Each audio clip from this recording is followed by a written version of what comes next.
Next देख 11 number question तुमको देइची गोटे समांतर अनुक्रम एसएन हूँ तुम एन स्क्वायर प्लस 5n हेले टी 16 केते।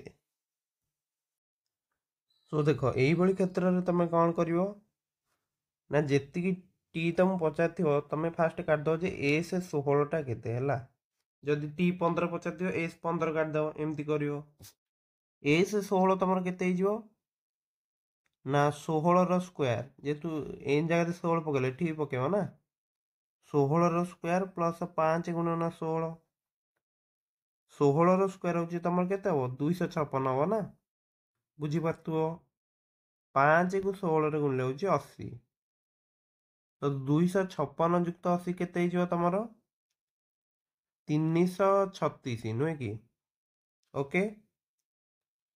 नेक्स्ट तुम केते काढ़ पूर्वटा जस्ट काटिदेव माने एस 15टा केते होची काटिदेव एस 15 केते तुम ना 15 स्क्वायर प्लस 5 गुणन 15 तो केते हम 225 युक्त 75 हूँ तुम 300 क्लियर। एस 16 हूँ कौन ना तुम 16तम पद जाए जोगफल है एस 15 हूँ 15तम पद जाए ताहेले एस 16 रु एस 15 टी माइनस करदेले आमको कौन मिल टी 16 मिल बुझीगला समस्ते बुझीपार तो किसी डाउट नहीं ताहेले एटा तुम केते 336 रु 300टा माइनस कर दियो तो केते 36 हम ना तो बी हूँ आंसर समस्ते बुझीपार।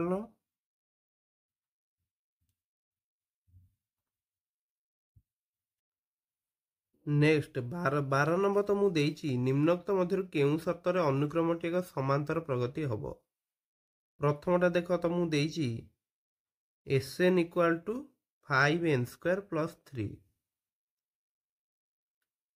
तो फास्ट गोटे कम कर एस 1 जदि काटुछ ये प्रथम पद ही आसला तो 5 इंटू 1 स्क्वायर प्लस 3 तो केते 5 इंटू 1 स्क्वायर हूँ 5 प्लस 3 हूँ 8 एस 2 तुम हो 5 इंटू 2 स्क्वायर प्लस 3 तो केते हम ना 5 गुणन 4 युक्त 3 केते 23 से ही एस 3 हूँ तुम 5 इंटू 3 स्क्वायर प्लस 3 केते ना 5 गुणन 9 युक्त 3 केते 48 ओके। तो एस 1 तो मुझे कहली गोटे पद थी ना गोटे पदर समष्टि केते से सेम तो प्रथम पद हूँ तुम 8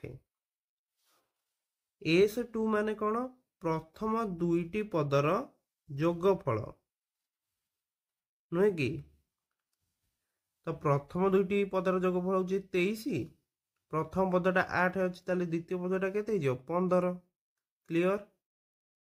एस 3 तो मुझे दे 48 माने प्रथम तीनोटी पदर जोगफल हूँ 48 किंतु प्रथम दुईटी पदर जोगफल केते 23 ना ताले तृतीय पदटी हूँ 25 बर्तमान जदि तुम देखुच ये जो गैपटा केते 7 एठी गला 10 तो यहाँ गोटे समांतर प्रगति नुहे कारण समांतर प्रगति कौन होता है प्रतिटी एलिमेंट भितर तुम कौन समान गैप रहा बुझीपार। नेक्स्ट आम देखिए ऑप्शन बी एटा तो होनी तो देख 5n प्लस 7 देती एस 1 के 12 एस 2 तुम हो 5 दूणे 10 7 मिसी 17 एस 3 हो 5 गुणन 3 युक्त 7 अर्थात 28 तो मुझे कौन कही प्रथम पदटा सब जहाँ एस 1 रहा ही हम तो 12 नेक्स्ट प्रथम दुईटी पदर जोगफल हूँ 17 ताले एटा केते 5 प्रथम तीनोटी पदर जोगफल हूँ 28 ताले तृतीय पदटा केते तुम तृतीय पदटा तुम हो 11 नुहे कि एस 3टा केमती काढ़ एस 3 रु एस 2टा माइनस करदे मिल तो ये जो देखिए तुम प्रथम 7 कमुची 6 बढ़ी तो किसी सेमती गोटे समांतर प्रगति रोचे आम कहीपर ना है तो ऑप्शन बी भी तुम हो ना। नेक्स्ट तुम 2 नंबर देखी दियो S n equal to 5n² minus 3n। तो एस वन एटी आम काटिदेले केते हम 5 इंटू 1² माइनस 3 इंटू 1। तो 5 रु 3 गले केते होची 2। नेक्स्ट एस टू केते हम ना 5 इंटू 2 रो स्क्वायर माइनस 3 इंटू 2 केते जो 20 रु 6 गले 14। एस थ्री तुम केते जो ना 5 इंटू 3 रो स्क्वायर माइनस 3 इंटू 3 तो केते हम 45 न गले 36। तो प्रथम पदटा तो से एस वन जहाँ से ही रह 2। एस टू रु एस वन टा माइनस करदे एस टू मिल जाव तुमको सॉरी टी टू टा मिल जाव। तो 14 रु 2 गले 12। नेक्स्ट टी थ्री टा केमती काढ़ ना एस थ्री रु एस टू टा माइनस करदेव 36 रु 14 गले 22। जदि तुम देखियो एठी तुमर 10 10 बढ़ुची है तो यहाँ गोटे समांतर प्रगति अच्छी बोली आम कहीपरिबा। सो परीक्षा एमती क्वेश्चन देले बर्तमान समस्ते करिपरिबो हैला एमती ही करिवो। तो 12 आंसर रहा तुम ऑप्शन सी। नेक्स्ट क्वेश्चन देखिबा जदि गोटे आंसर तुम सी हो जाउची कि बी हो जाउची तो बाकी ऑप्शन आउ चेक करिवनी। नेक्स्ट क्वेश्चन 13 नंबर क्वेश्चन तुमको देइची 10 रु 250 मध्य केतोटी गणना संख्या रही जहाँ को आम 5 द्वारा भाग कले भागशेष 4 रहिबो। तो देख यार अर्थ होची भागशेष 4 रहिबो माने कौन 5 रो जेतोटी कौन भागफल रहुची ता भितर जदि तुम देखिबो केतेटा रहूची 10 होची तुम कौन 5 गुणन 2 हैला 250 रु तो अधिक जाइपारे आम गोटे 245 जाए ही जीवा हैला। तो 245 होची कौन 5 गुणन 49 भाग कले भागशेष 4 रहिबो। ताले आमे केवल कौन करिया 5 रे गुणित कर 4 ऐड करिया ना। तो देखो 5 गुणन 2 होची 10 और 5 को 49 से गुणिले होची 245। 250 मु काई नेली नाही कारण एथिरे 4 ऐड गले कौन हबो एटा अधिक हो जिवो ना। तो 2 रु 49 ये केतोटी संख्या हबो माने जो 2 रु 49 सॉरी 2 रु 49 तुम 48 टा गुणित हबो ना केतेटा गुणित हबो 48 टी एवं यही 48 टी गुणित कर 4 ऐड करदेले जिते तुम भाग कर भाग 4 आसो ना बुझीपार ताले डी हूँ तुम आंसर। क्लियर कौन कौन सब हम गोटे 14 हो पार तार 5 को 3 गुणिले 15 19 हो पार एमती है पूरा 249 जाए हो पार टोटाल के 48 टा। नेक्स्ट देख 14 नंबर तुमको देइची गोटे समांतर अनुक्रम एस 10 जदि तुम 130 एस 13 हूँ 208 हेले टी 12 केते हम। नेक्स्ट देख 14 नंबर तुमको देइची गोटे समांतर अनुक्रम एस 10 हूँ तुम 130 एस 13 हूँ 208 हेले टी 12 केते केमती काढ़ तुम एस 10 कौन लिखा एसएन फॉर्मूला समस्ते जानच कौन ना n/2 भितर हूँ कौन 2a plus n minus 1 into D नुहे कि। तो एन जगह के 10 अच्छी तो तुम लिखिदब जे 10/2 है 2a तो 2a लिख लो प्लस एन जगह 10 अच्छी ना तो 10 माइनस 1 के 9 तो 9d। क्लियर एति हूँ तुम के ना 130 ताले 5 इंटू 2a प्लस 9d हूँ तुम 130 ताले 2a प्लस 9d केते 5 टाक एपटू नहीं आस 130/5 तुम केते ना 26। ओके क्लियर नेक्स्ट कौन कर नेक्स्ट पुणी एस 13 काढ़ार अच्छे ना एस 13 कौन लिखा ना 13/2 ब्राकेट हूँ 2a प्लस एटी के एन टा 13 अच्छी तो 13 माइनस 1 गले 12 तो 12d एति हूँ तुम 208। नेक्स्ट कौन करिवो ये जो 13/2 टाको एपटू ने आस ताहेले 2a प्लस 12d तमर केते हिजबो ना 208 गुणन दुईटा सेपटू गले कौन गुणा गुणा हबो 13 तले डिवाइड तो 13 को 208 काटले केते हबो एटा हिजबो तमर 16 16 को 2 रे गुणले 32 क्लियर। तो देख पिला माने 2a प्लस 12d हूँ तुम के 32 से 2a प्लस 9d हूँ तुम 26 बुझीगला। तो देख माइनस कला पर 2a कैंसल 12d रु 9d गले के 3d तो 3d इक्वल टू के 32 रु 26 गले 6 तो 3d जदि 6 ताले d के ना 6/3 इक्वल टू के 2 एति जाए बुझीपार। नेक्स्ट तुम कौन कर डी तुमको 2 मिल जाइए ताहेले देख तुम ये पकईद 2a प्लस 9d तुम पाखे केते अच्छी 26 अच्छी ना 26 अच्छी ताले 2a प्लस 9d मान के 9 इंटू 2 के 18 तो 2a प्लस 18 हूँ 26 ताले 2a के ना 26 रु 18 गले 8 तो 2a जदि 8 ए मूल्य के 8/2 के 4 बुझीगला। बर्तमान तुम पाखे ए मूल्य 4 अच्छी माने प्रथम पद डी इक्वल टू 2 अच्छी ताले टी बार आराम से काटदेव देख टी बार मूल्य तुम के ना ए प्लस 11d ना फर्मूला कौन a plus n minus 1 into d ताहेले ए मूल्य केते पाइछंती 4 प्लस डी मूल्य हूँ 2 ताले 11 गुणन 2 कर दियो तो 4 युक्त 22 के 26 ताले ऑप्शन ए हूँ करेक्ट क्लियर 14 नंबर आंसर कर ऑप्शन ए ओके समस्ते बुझीगला। परवर्ती क्वेश्चन देखिए नेक्स्ट देख 15 नंबर क्वेश्चन कौन देती गोटे समांतर प्रगति एसएन तुमको देदेला जे 2n² प्लस 3n tx हूँ तुम 65 हेले x मान केते हम तो देख गोटे गोटे फास्ट आम कौन करना तुम डी टा केते काटिदवा है केमती काढ़ा प्रथम आम एस 2 काटिदवा एस 2 केते ना 2 इंटू n² मान कौन ना 2 रो स्क्वायर प्लस एन जगह तुम 2 लिखाई ना तो 3 इंटू 2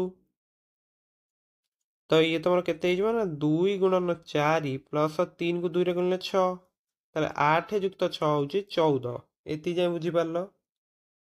नेक्स्ट S1 टा भी तुम काढ़ी दियो कारण S1 टा काढ़ीदेले तुमको सुविधा हम कौन ना S2 रु S1 माइनस कर डी टा पाइबा है S1 मान तुम डायरेक्ट प्रथम संख्याटे ही आसीज है 2 इंटू 1² प्लस 3 इंटू 1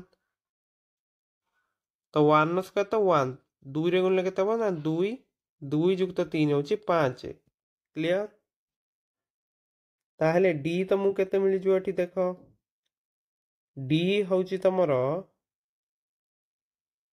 एठी हमु डी मिलिबनी पिले माने डी नुए एठी हमु मिल जो जे तमरो प्रथम पद होची तो 5 हैला S2 रु S1 टा माइनस कले हमें पाया जे तमरो द्वितीय पदटा केते हो हैला 14 रु 5 गला होची 9 एटा होची तमरो द्वितीय पद क्लियर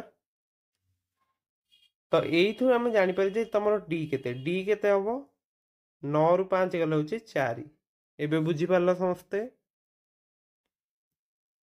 एवं ये जो 5 आसलानी कि यहाँ तुम प्रथम पद बा आम कहीपर ए S1 मान कौन प्रथम पदर जोगफल मैंने एमती किसी कहीपर कि तो सेटा केवल कौन प्रथम पद ही ना तो ये जो तुम टी एक्स इक्वल टू 65 देती ताहले आम के लिखिपर यहाँ ना a plus x minus 1 into d ये लिखी हम तो पुनश्च ए हूँ तुम के 5 तो 5 प्लस तुम एक्स माइनस 1 टा तुमको जना ना नुहे कि डी जना अच्छी तुम 4 तो ये हूँ 65 তাহলে 5 এটা সেপটু পড়লে কেন 60 ହେଇଯିବ। ତାହେଲେ x - 1 × 4 ହେଉଛି ତମର 60। ଏତିକି ଯାଏଁ ବୁଝିପାରିଲ। ତାହେଲେ x - 1 କେତେ ହେଇଯିବ? 4ଟାକୁ ସେପଟୁ ନେଇଯାଅ। ତ 60/4 କେତେ ହେଇଯିବ? 15। ତ x - 1 ଯଦି 15, x କେତେ? 1 + 15 16। ସମସ୍ତେ ବୁଝିପାରିଲ। ତାହେଲେ ଆନ୍ସର ହେଉଛି option B। Okay, so next question ଦେଖିବା। ନମ୍ବର କ୍ୱେଶ୍ଚିନ୍ ଦେଇଛି ନିମ୍ନସ୍ଥ ଚିତ୍ରରେ L1 ସମାନ୍ତର L2 ସମାନ୍ତର L3, EB ହେଉଛି 5 ସେଣ୍ଟିମିଟର, FC ହେଉଛି 8 ସେଣ୍ଟିମିଟର ହେଲେ AD କେତେ ହେବ? ତ ଦେଖ EBଟା ତମର କେତେ ଅଛି? 5 ଅଛି ନୁହେଁ କି? EB କେତେ ଅଛି? 5 ସେଣ୍ଟିମିଟର ତମକୁ ଦେଇଦେଇଛି ହେଲା। FC ତମ ପାଖରେ ଅଛି 8। ତ ଗୋଟେ ସୂତ୍ର ତମେ ଜାଣିଥିବ, ସେଇଟା ହେଉଛି ତମର ଯଦି 3ଟା ରେଖା ଏମିତି ସମାନ୍ତର ଅଛି ଏବଂ 2ଟା ଛେଦକ ଏମିତି ଅଛି, ତ ସୂତ୍ରଟି ହେଉଛି ତମର କ'ଣ ନା, ତ AD + CF ହେଉଛି ତମର 2B ରହିବ ହେଲା। ତ Bଟା ତମକୁ ଦେଇଦେଇଛି 5, ତ 2 × 5 କ୍ଲିୟର। CFଟା ତମକୁ ଦେଇଛି 8, ତ 8 ଲେଖିଦେଲି। AD + 8 = 2 × 5। ତ AD + 8 = କେତେ? 10 ନୁହେଁ କି? ତାହେଲେ AD ତମର କେତେ ହେଇଯିବ? ତ ଦେଖ AD ତମର କେତେ ହେଇଯାଉଛି ନା 10 - 8 କଲେ କେତେ? 2 ହେଉଛି ନା। ତ 2 ତ ଅପସନରେ ନାହିଁ, କିନ୍ତୁ ଯେଉଁ ଉତ୍ତର 3 ସେଣ୍ଟିମିଟର ଅଛି ମତେ ଲାଗୁଛି ଏଇଟା ତମର 2 ସେମି ରହିବା କଥା ହେଲା। ତ ଏଠି ତମର ଆନ୍ସର କ'ଣ ରହିବ ନା 16ର ଆନ୍ସର ରହିବ ଅପସନ୍ B। ତ ଫର୍ମୁଲାଟି ସମସ୍ତେ ମନେ ରଖିଦେବ ହେଲା। ଉପର ଆଉ ତଳ ଯେଉଁ ଏମିତି ଛେଦାଂଶଟା ରହୁଛି ସେଇଟା ମଝିର ଦ୍ୱିଗୁଣ ରହୁଛି ହେଲା। ନେକ୍ସଟ ଦେଖ 7 ନମ୍ବର ତମକୁ ଦେଇଛି ଦୁଇଟି ସମଶୀର୍ଷାଦ କୋଣ ବିଶିଷ୍ଟ ସରଳ କୋଣ ବକ୍ର ଉଚ୍ଚତାର ଅନୁପାତ 2:3 ହେଲେ 2:3 ହେଲେ କୋଣ ଦ୍ୱୟର ଆୟତନର ଅନୁପାତ କେତେ ହେବ? ତ ଦେଖ ଯେତେବେଳେ ତମକୁ ଏଇଭଳିଆ କ୍ୱେଶ୍ଚିନ୍ ଦେଇଥିବ ମାନେ ସମଶୀର୍ଷାଦ କୋଣ ମାନେ କୋଣର ଯେଉଁ ଉପରେ ଯେଉଁ ସଲିଡ୍ ଆଙ୍ଗେଲଟି ଯେଉଁ ହୁଏ ସେଇଟା ଯଦି ସମାନ ଦେଇଦେଇଛି ହେଲା। ଯଦି ତମକୁ ଏମିତି ହିଁ ମାନେ ଦେଖୁଛ ଯେ ସମଶୀର୍ଷାଦ କୋଣ ଦେଇଦେଇଛି, ତମେ କ'ଣ କରିବ? କେବଳ ଯେଉଁ ବକ୍ର ଉଚ୍ଚତା ନାହିଁ ତାର କ୍ୟୁବ୍ ନେଇଯିବ ହେଲା। ମାନେ ଘନାନୁପାତ ଆମେ ଯେଉଁ କହୁ ସେଇଟା ନେଇଯିବ। ବୁଝିପାରୁଛ? ତ 2:3 ଅଛି, ତାହେଲେ ତମେ କରିଦେବ H1ର କ୍ୟୁ ଅନୁପାତ H2ର କ୍ୟୁ। ଏଇଟା ତମକୁ H1 ଅନୁପାତ H2 ଦେଇଦେଇଛି ନୁହେଁ କି? ଯେଉଁଟାକି 2:3 ଦେଇଛି। ତ ତମର ଆୟତନର ଅନୁପାତ ତମେ କେମିତି କାଢ଼ିବ?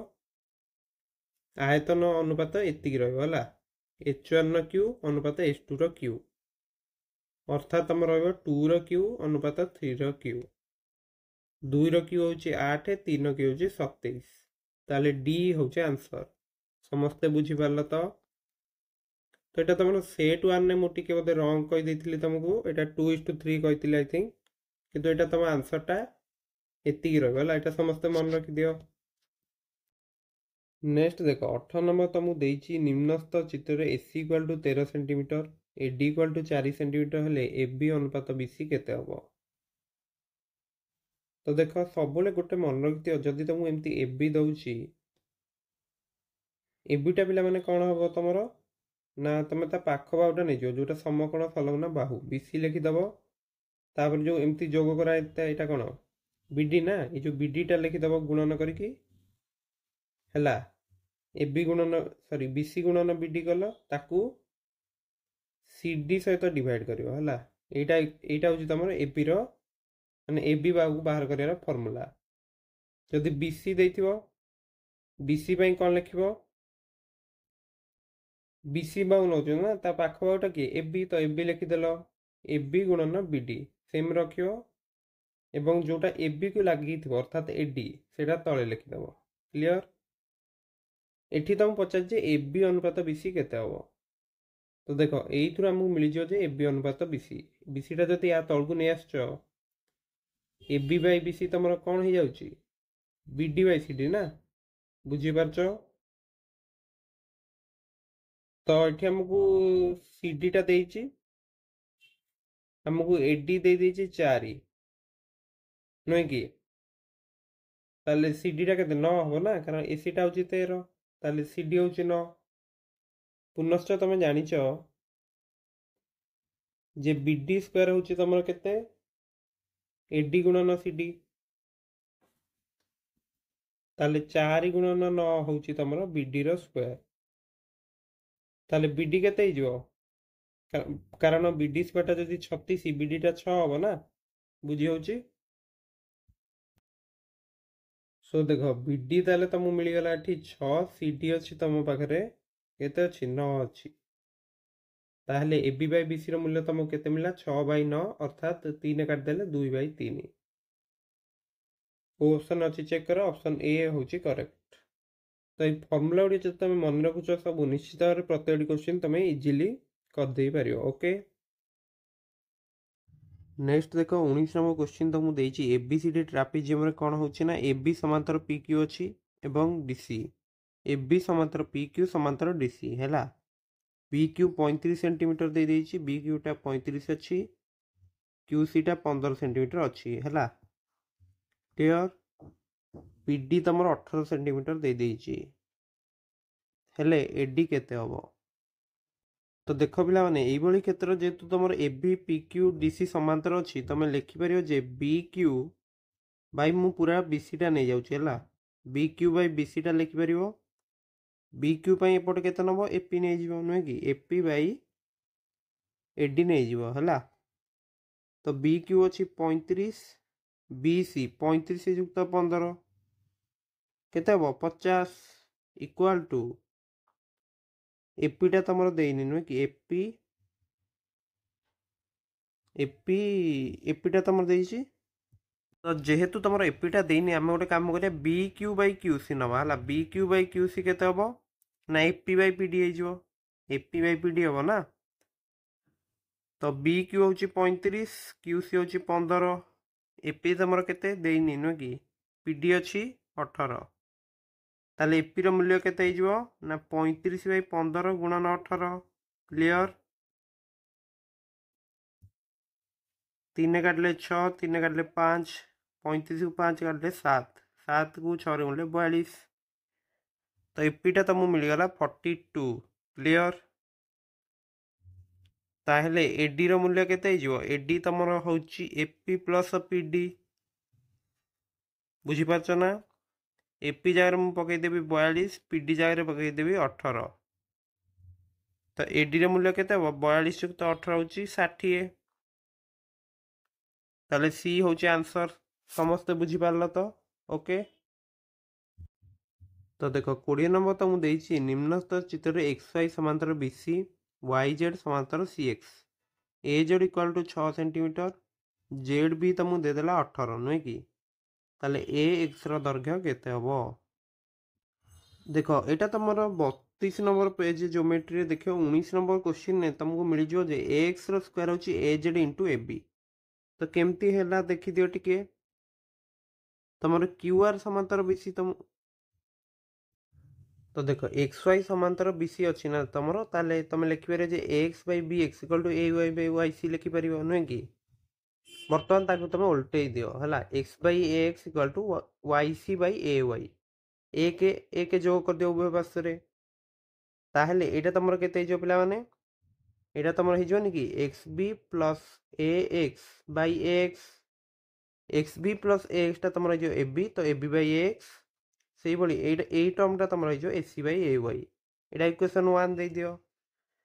पुनश्च तुमको देछि जे वाई जेड तुम एक्सी सहित समांतर अच्छी, ताले एई त्रिभुज तुम लिखिपार जे A Z by Z X equal to लिखिपार A Y by Y c नुहे कि, उल्टे दियो बर्तमान z x by A Z equal to Y C by A y, उभय पार्श्व एक एक मिसई दियो, ताल देखो z x plus a Z by A z जोटा कि गला x by A z, y c plus a Y by A Y, यहाँ गला तुम ए सी बाई ए वाई, यहाँ हूँ इक्वेशन 2। क्लियर। बर्तमान इक्वेशन 1 और 2 तुम कौन पाइज ना, देखो A C by A Y equal to एतिक अच्छी, A C by A Y equal to एतिक अच्छी, तो डाहाण पार्श्व सामान, ताहले A B by A X तुम लिखिपार जे A X by A Z, ताले क्रॉस मल्टीप्लिकेशन करदेले एक्स स्क्वायर इक्वल टू केते A Z into A B clear. बर्तमान देख ए जेड 6 अच्छी जेड बीटा तुम 18 अच्छी ना जेड बी 18 तो ए जेड प्लस जेड बी करदेले तुमको ए बी मिल जिवो। तो 6 जुक्त 18 इक्वल टू केते 24 नुहे कि तो 6 गुणन 24 करदेले तुमको मिल जिवो ए एक्स रो स्क्वायर जोटा कि होची 144 नुहे कि ताले ए एक्स तुम केते हिजो ना 144 रो रूट ओवर केते हबो 12 क्लियर। ताले ऑप्शन बी होची करेक्ट समस्ते बुझी पारला तो कार किसी डाउट नहीं।